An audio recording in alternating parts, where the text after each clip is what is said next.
Here we go, everyone. So we are continuing our SHSAT 2025 handbook journey. Everyone's here. Someone's still connecting, I see. But we're starting now. Okay. Last time we stopped on the question number 100. I checked it out in the video. So we're going to try to finish this whole test one. I think we only have 14 questions left. I think we'll be able to do it, maybe even start a new test. So it depends. We'll see how it goes. So let's not waste any time and just start it. Have your notes ready, have it in front of you, and let's do it. Question number 101. A tank with a 500-gallon capacity currently contains 75 gallons of water.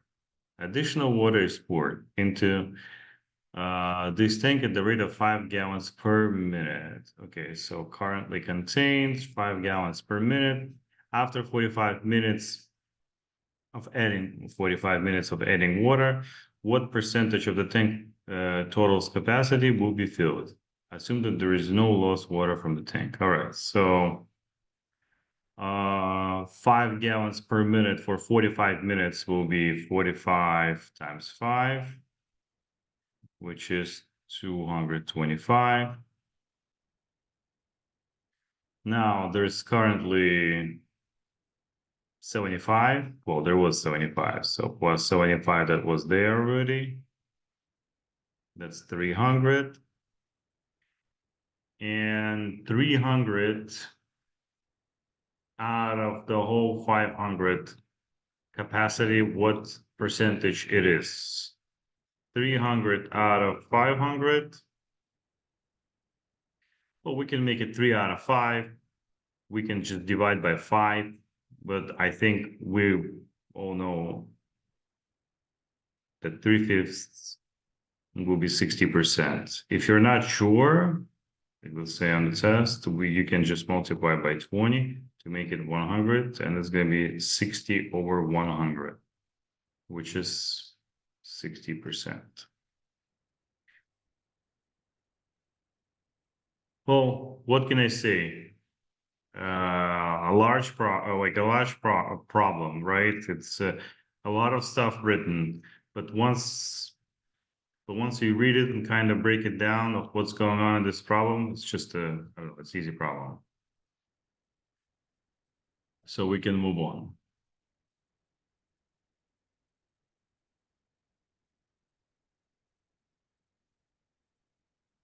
Misha wants to use a ribbon to make 2 straps for a backpack. Okay. The ribbon costs $5 per yard. If each strap requires this much of a yard of ribbon, how much will Misha pay for the ribbon, not including tax? Okay. So at some point, we're going to have to use a proportion, I think. But before, we just have to realize that each strap requires this much, and he needs 2 straps. So we're going to do 2 times 1 1/4. I think you can do this for 1 1/4. You can convert and multiply. It's up to you, really. But the idea is that it's going to be 250. And since it's 250, actually not 250, like it's 2.5 yards. And and the price is $5 per yard, right? So 5 times 2.5, which is 5 times 2 is 10, 5 times 0.5 is 2.5, so 10 plus 2.5 is 12.5, or 1250.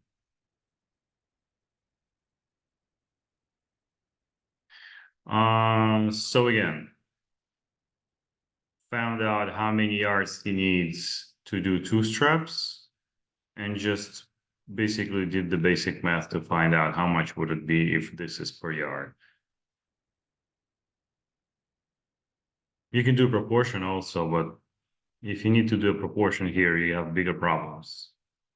Like 1 yard is $5, right? 2.5 yards, X dollars. And then you realize that it's X times 1, 2.5 times 5. All right. Next problem.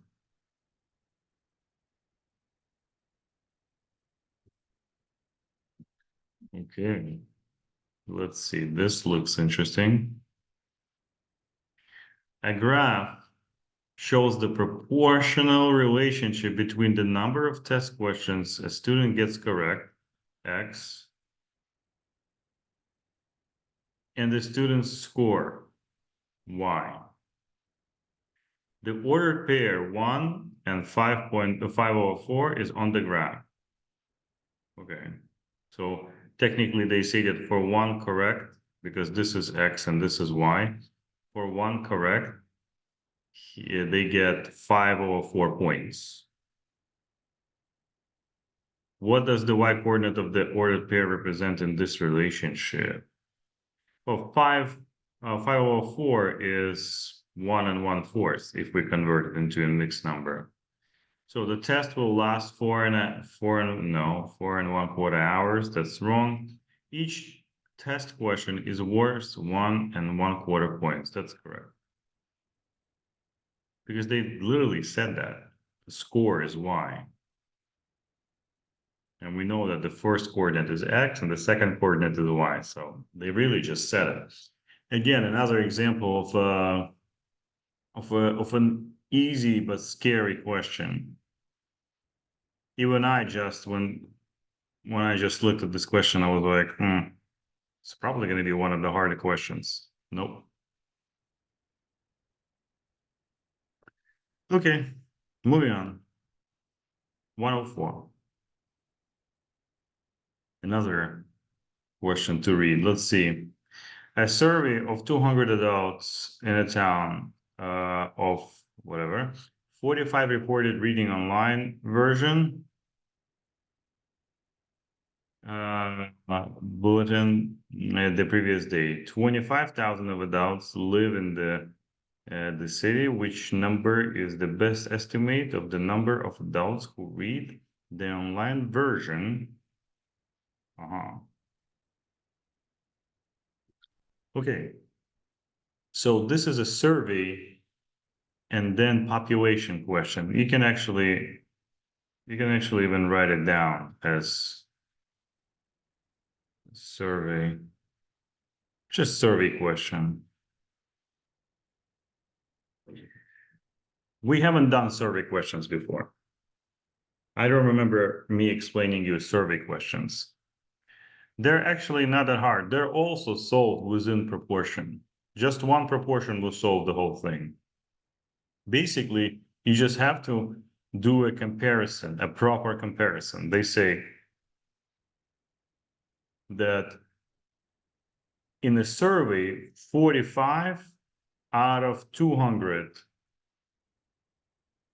read online. And now they're asking in reality, because this is just 200 people that they asked, right, somewhere. But in reality, there are 25,000 people. So they want to know, well, if these 200 answered 45, then theoretically, out of the 25,000 people, how many people will answer approximately the same way? That's all. It's one proportion. So 45 out of 200, and how much out of the 25,000? And let's go. Let's do it. X equals to 45 times 25,000.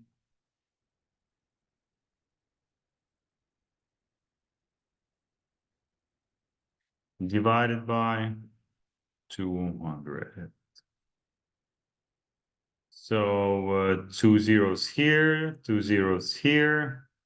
And we can also divide 250 by 2. 2 becomes 1, and 250 becomes 125.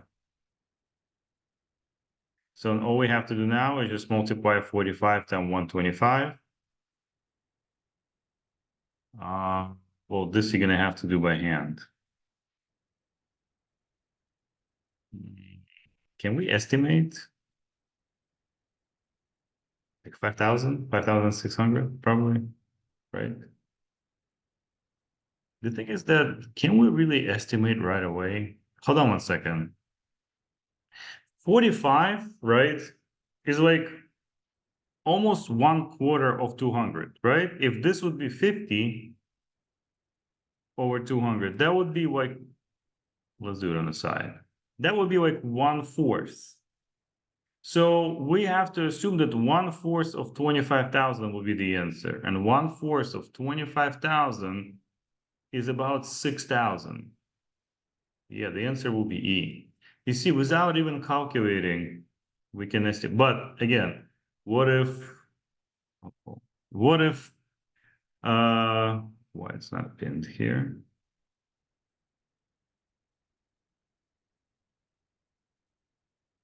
What if the answers are like very close? 5,600, 5,700, 5,800, then you definitely we're gonna have to multiply. So 45 times 125, which is, yeah. By the way, why this is not the exact answer? Because they said which number is the best estimate. So that's why it's not actually the exact number, but it's like very, very close. So it's E. But again, this question could be purely be estimated, how I showed you. Okay, so another large question and relatively easy solution. Moving on. A hiker, yeah, let's change colors. I'm getting boring. A hiker plans on hiking 17 miles in 3 days. Okay. Which equation describes the relationship between the number of days hiked, X, and the number of miles traveled, Y? So they're all solved for Y, right? So let's see if we can actually set up a proportion here. I'm thinking doing this. Y equals to miles traveled, 17, like that. And X equals to, 1 second.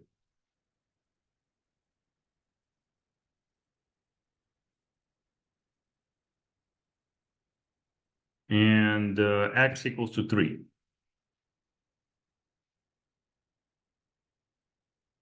And let's just solve for Y. Right? Let's just solve for Y. It's going to be Y equals X times 17 divided by 3. So 17X over 3. Or in other words, 17 over 3 X. If X is standing on the top, it can also stand like in the middle too, because we assume that it's going to be on the top when we multiply. So the answer is C. Another question is easily solved by proportion. All you have to do is just to make sure that you put the correct ones in front of each other, whatever the one equals to it. This is the days hiked, this is the times traveled, and the whatever miles traveled, and they have to be in front of each other, thus this equal sign. Okay, good. Moving on. 106. Okay, that looks interesting. Carolyn walked 3 miles from her house to the library and then 2.5 miles further to the grocery store. Returning home by the same route, she walked 1 2/3 miles before stopping at the friend's house. Okay, how many miles did the Karen have to left? Okay, so this is left to walk home. So this is just 3 miles. Well, we have to find the whole route of hers. So she walked 3 miles and then 2.5 miles. So that's 5.5 miles. And then when she was walking back, right? So if this is her whole trip, then when she was making her way back, she stopped like at this point, let's say, which is 1 2/3 miles. And then they're asking how much more she has left to walk. So this distance. So all we have to do is just to subtract.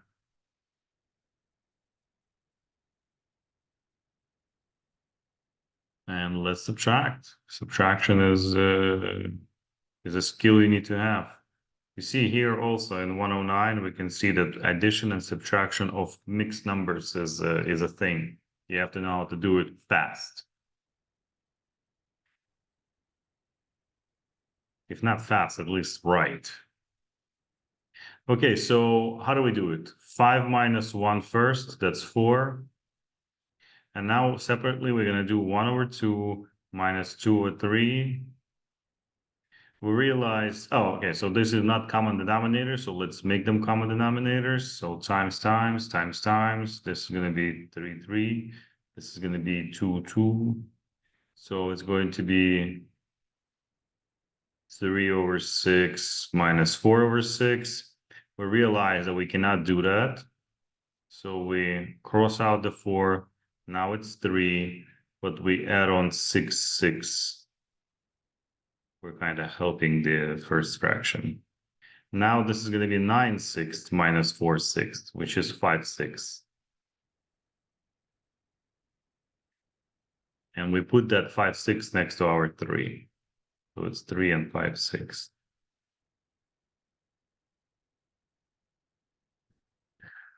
Ah, this could also be estimated, right? Because we realize that 5 minus 1 is 4, and then the 1/2 is less than 2/3. So the answer must be a 3.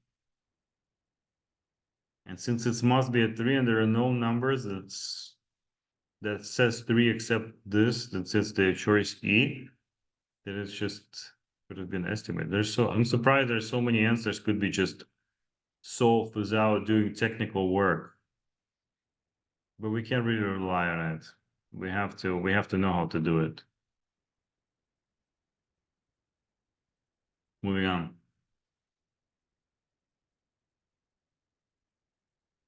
A child grows 1 4 inches in 1/3 of a year. What would be his yearly growth rate in inches per year? Well, just times 3. To make 1 full year out of 1/3 is just times 3. So we're just gonna multiply this times 3 and be done with it. 1 1/4 times 3. I don't know, guys. If the test is gonna be that easy, well, you must do well on it. Okay, so can we estimate? Well, no, probably these are way too close. Okay, so we're gonna convert the 1 1/4 into 5/4 times 3, which is 15/4, which is 4 goes into 15 4 times, and then, no, what am I doing? 3 times. And that's going to be 12 and 3/4.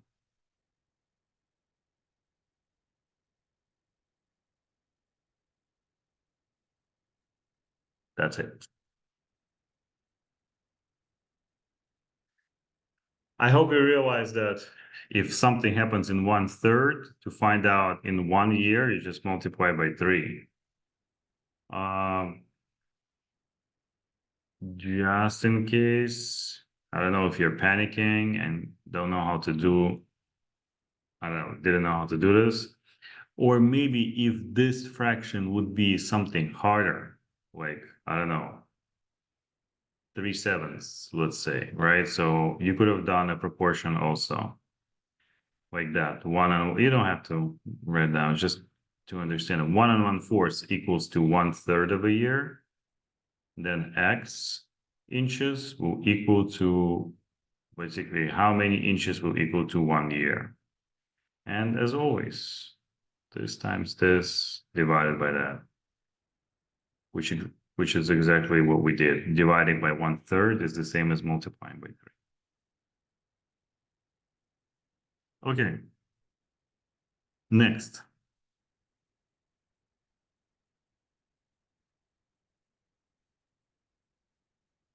Calculations.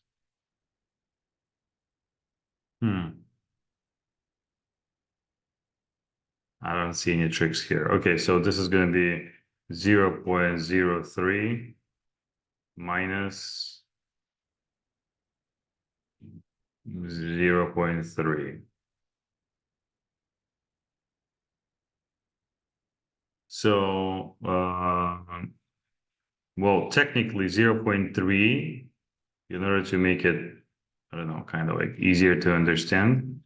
Well, first of all, look at this. Your answer is going to be negative, right? This is a very small number minus a bigger decimal, right? So the answer cannot be 0, nor it can be a positive answer. Now, this is like 30, basically. So what would happen if you do 3 minus 30? That would be negative 27. So the same thing over here, just with a decimal. It's negative 0.27. Yeah.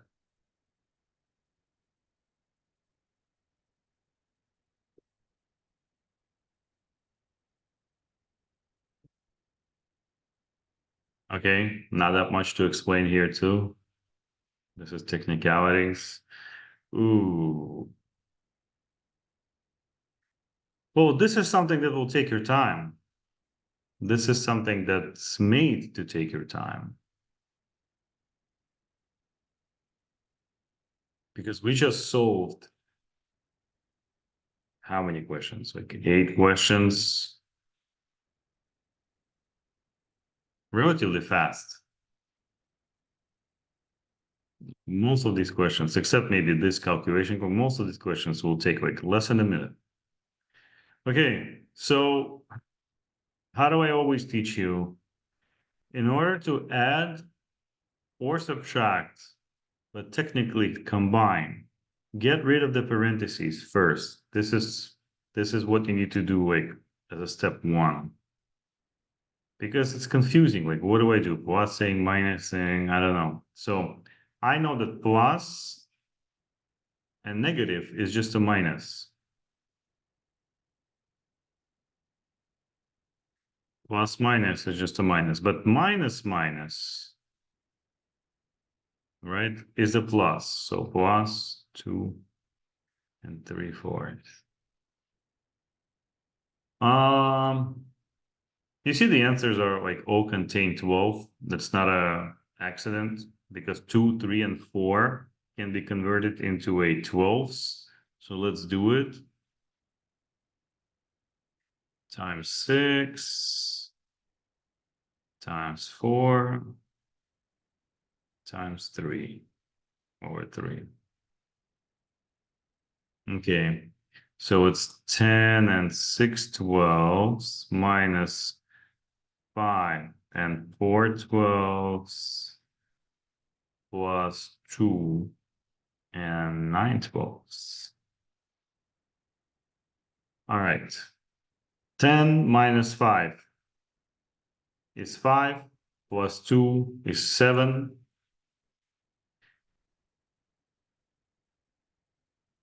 And now 6/12 minus 4/12 is 2/12. 2/12 plus 9/12 is 11/12. This is literally it. I don't know. They're just checking whether you know how to, I guess, eliminate the parentheses. If they can make you confused on those parentheses and how to make common denominators, I guess. But that's like fifth grade stuff.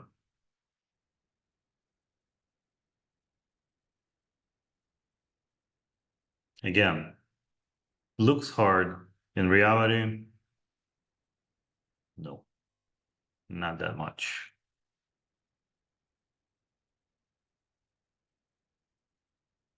And next.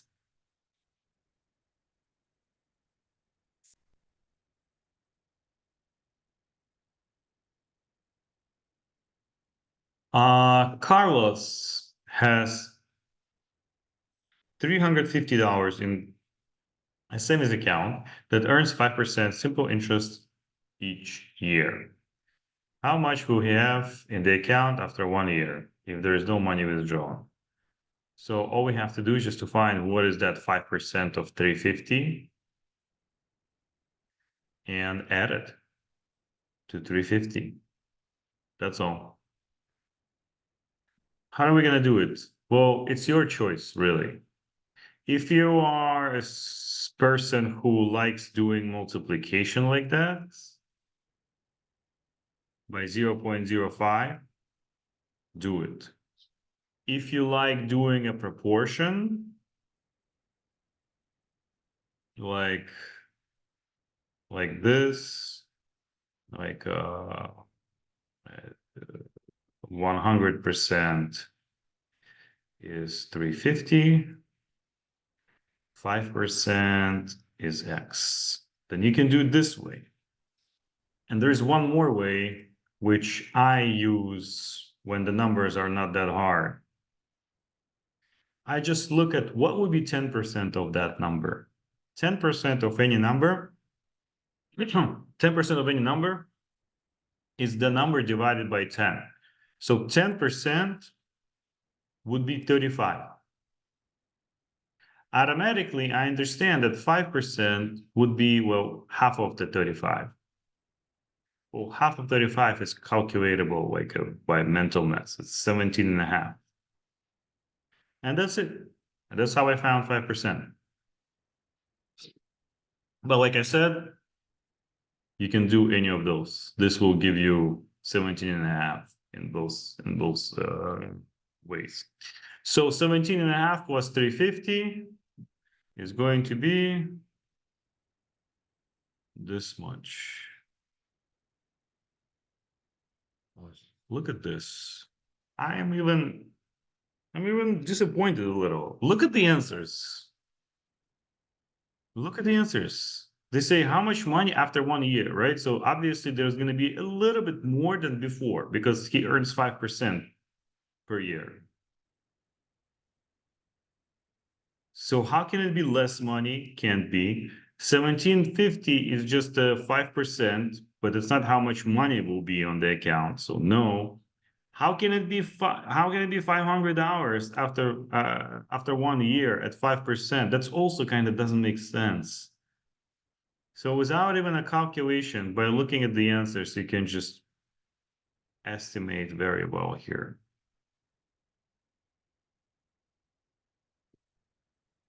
It hasn't been like this before, just so you know, guys.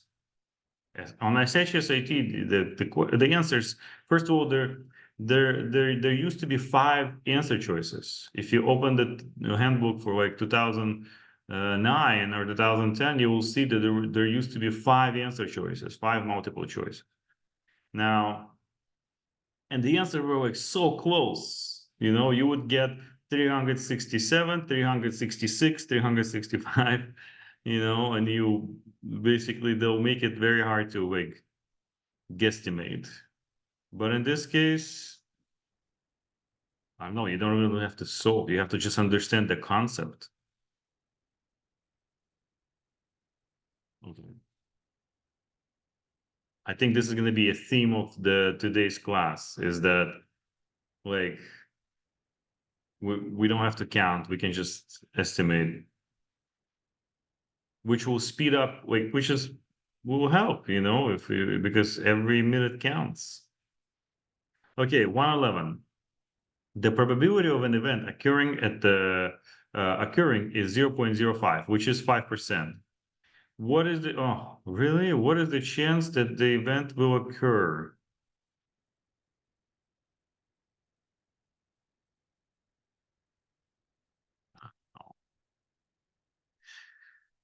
Ah, likely, unlikely, impossible, neither likely nor unlikely. Yeah, unlikely. 5% is not likely, but not impossible. Hard question. I don't know. This is way too easy.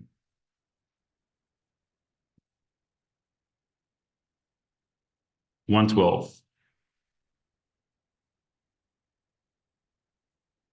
Okay. The table below shows the number of cups of red paint and blue paint used to make the purple paint mixture. Boom, boom, boom. Based on this relationship between the number of cups of red paint and the number of the cups of the blue paint, what is the value of y? We can use a proportion. Surprise, surprise. We can use these numbers as they actually stand over here to make a proportion out of them, like that. It's literally 4 over 11 equals 6 over y. Y equals to 6 times 11 divided by 4, which is, well, we can do this for now, which is 33 divided by 2, which is 16 and a half.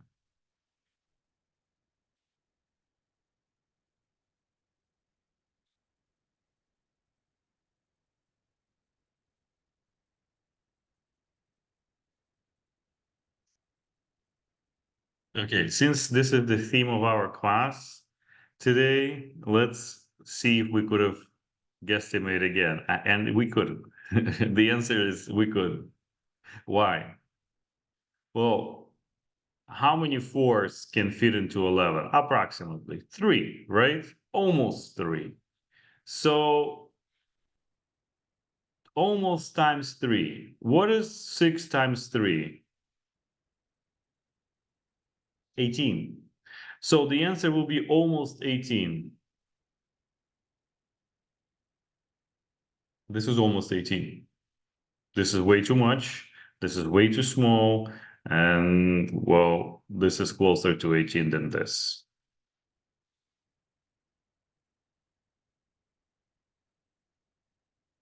I would say just teaching everyone how to use a proportion on the SHSAT is like 80%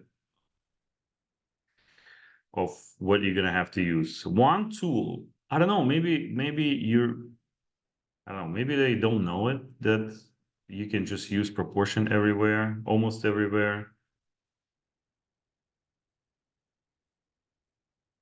Proportions, proportions, proportions, you know, like one tool kind of solving everything.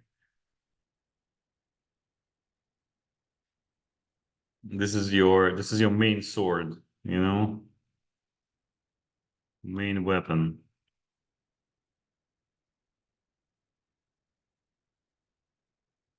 Next. On the number line above, what is the distance in units between the midpoint of PQ? What is the midpoint of PQ? Right in the middle, -1.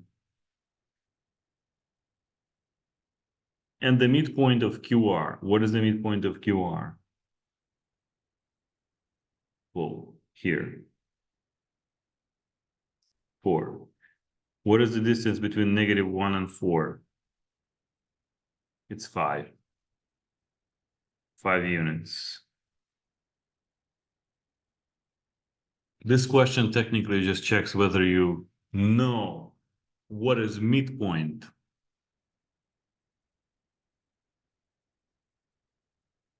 And we do.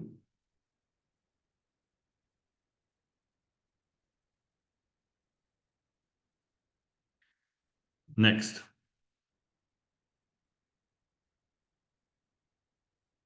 This is good for you guys. That means that you're with 2.5 more months of studying, you're gonna destroy this test. This is this is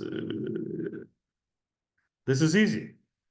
This is easy, and you have time. Like some of these questions you actually solve in seconds. So this is good news. You can ask, someone can actually score. And now I can kind of think that someone will score 600.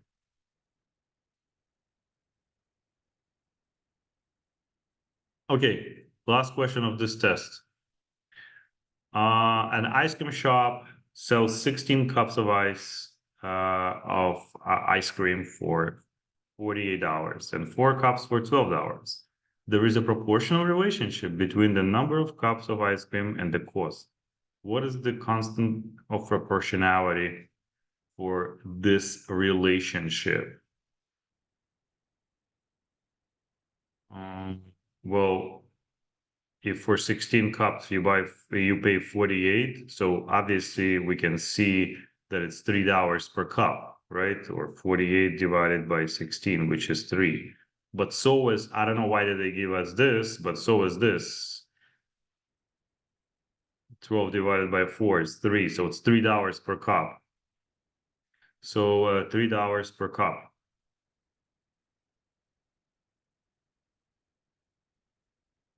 I can give this test to my 5th graders.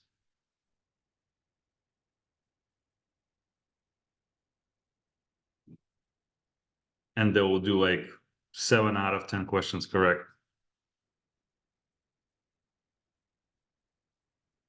But again, which is good, which means that it's going to be easy for everyone. So you have to score a lot of points. All right. This is it for this test. Let's see if the test number 2 will be any harder.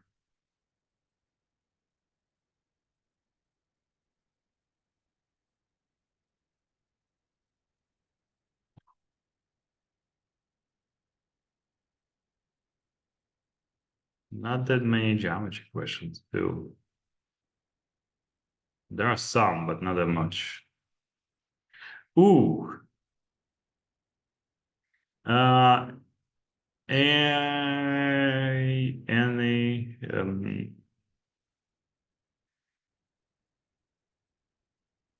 After the expression above is simplified, what is the coefficient of x expressed as a decimal? Okay, so we've done this before. Let's do it again. So first, distributive property. Write it down. This is important. If you don't have it printed out, and you probably don't, because I didn't tell you to print out the second one, write this one down. So 3/5 times 2x. You know what we're gonna do? I think I'm just gonna do the 5 questions, like the first 5 questions of this test, and we're gonna finish, even if it's not gonna be a whole hour. That's fine. Okay, so 3/5 times 2x, and when we multiply something by a fraction, it multiplies only to the numerator. So it's 6x over 5 plus 3/5 times 5. Well, this is reducible because 3/5 times 5 over 1, 5s can go away. It's 3 times 1, which is 3 over 1. So it's just 3 minus 2x.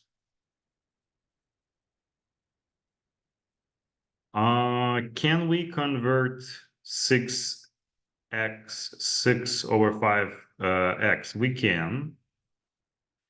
They want a decimal, so I guess we're gonna have to do a decimal here.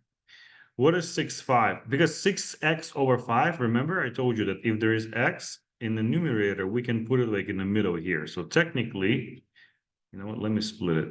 Technically, this is 6/5x. That's what it is. 6/5x converted into a mixed number will be 1 1/5. Now we can subtract now and then do a decimal. So 1 1/5 x, that's what we have, minus 2x, which is going to be, well, 1 1/5 minus 2 is going to be negative 4/5. X plus 3. What is 4/5? If you're not sure about what decimal it is, that on the side, you're going to have to do 4 divided by 5. And when you do it, it's going to give you 0.8. So it's negative 0.8x plus 3. Is this question hard? No. Is it long? Yeah, maybe.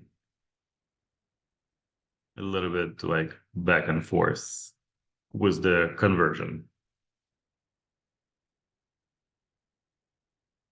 We could have converted 1 1/5 also into like 1.2 minus 2, which would be negative 0.8 at that point.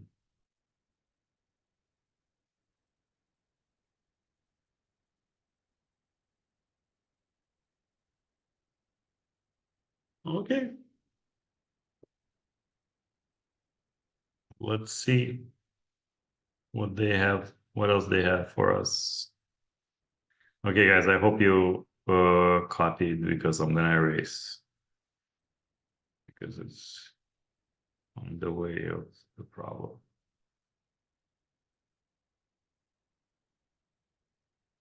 All right.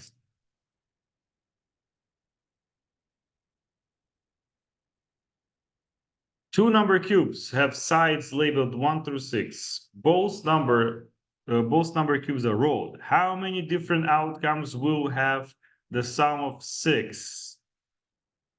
Well, we've done something like this. How many different outcomes will have sum of 6? 2 and 4, 4 and 2, right? This is die 1, this is die 2.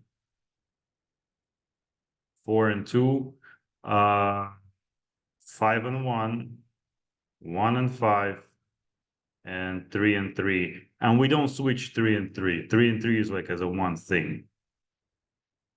So this many. 1, 2, 1, 2, 3, 4, 5. 5 possibilities.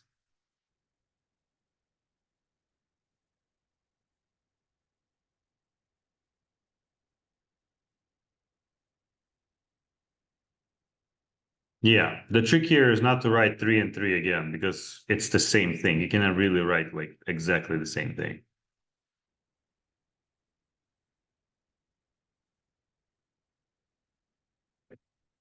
Next. 60 geometry question. Well, I will say that these questions are at least medium hardness at this point. The figure above shows a scale drawing of the garden. Well, 1 centimeter represents 2.5 meters. What is the perimeter of the actual garden in meters? So we can just find out how many, like, what's the perimeter right now in centimeters and then multiply it by 2.5. The trick of this question is not only to add this plus this plus this plus this. They didn't put the numbers, but you also have to not forget, you already know what I'm going to mark, about this and about that, which you have to find.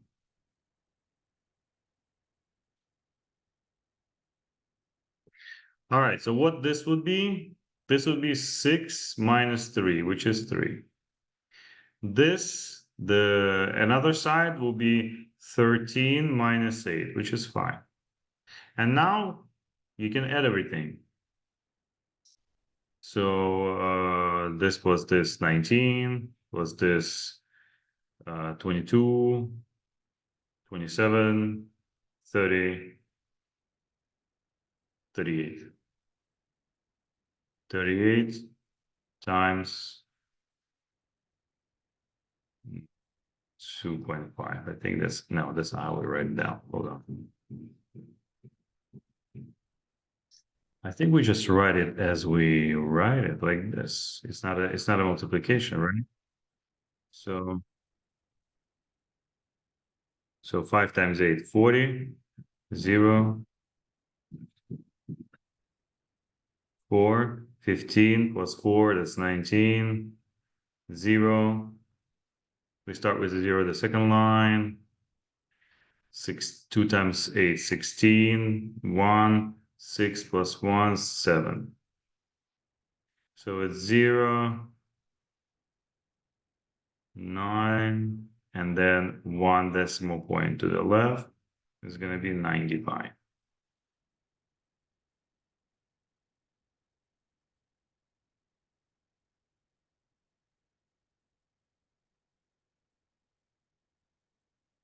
Technicality, multiplying decimals, like multiplying, subtracting, dividing of decimals, fractions, and mixed numbers is just something that you must have.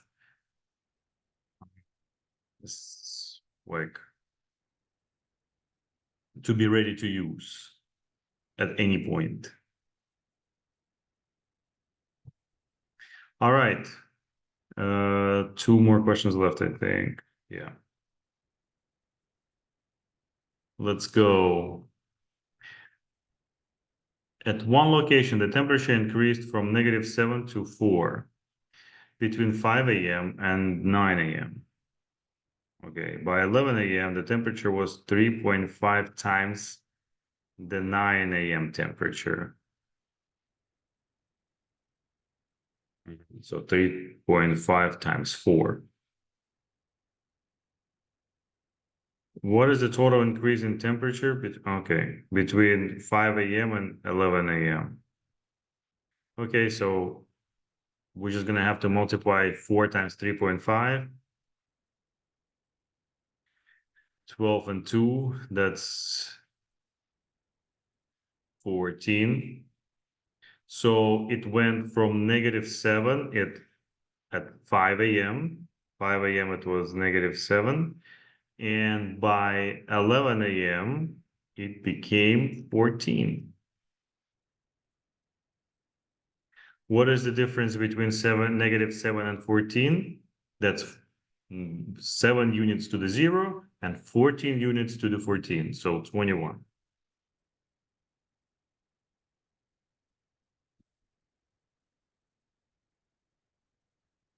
Looks hard, but if you kind of like underline and like understand that everything that's happening here, it's very, very, very, very, very doable. All right, last question. The figure below is a triangular prism. The lateral sides are rectangles. Okay. What is the volume of the figure in cubic inches? Well, it's I don't know why would they actually put it something like this, but if I'm not mistaken, the formula for the volume of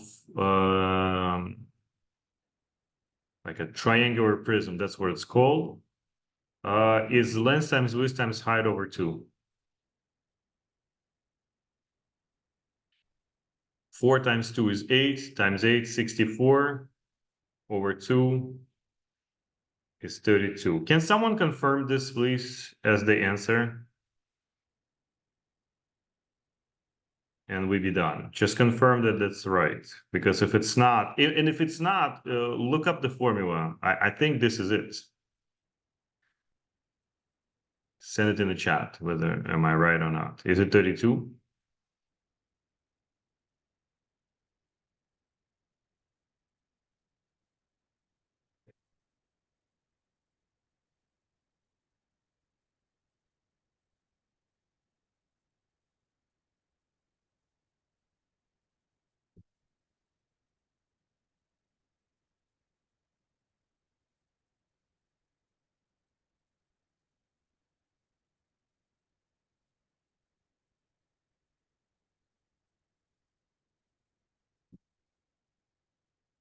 Samina is usually the first one to get there. Where is the answer, Samina? It's correct. How do you know? You looked up? Yeah.